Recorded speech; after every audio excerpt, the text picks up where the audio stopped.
You are looking at Julian's pronunciation guide, where we look at how to pronounce better some of the most mispronounced words in the world, like this other curious word. But how do you say what you're looking for today?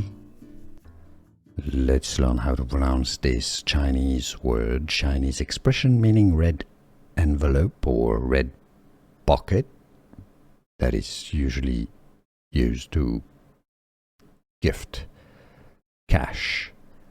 Chinese pronunciation and how you can say it in English: Hongbao, Hongbao. So some say it a bit more Hongbao, Hongbao, or Hongbao. In English, Hongbao. Here are more videos on how to pronounce more confusing words and names too many mispronounced. Like this video if you found it useful. I appreciate your support. I'll see you soon and thanks for watching.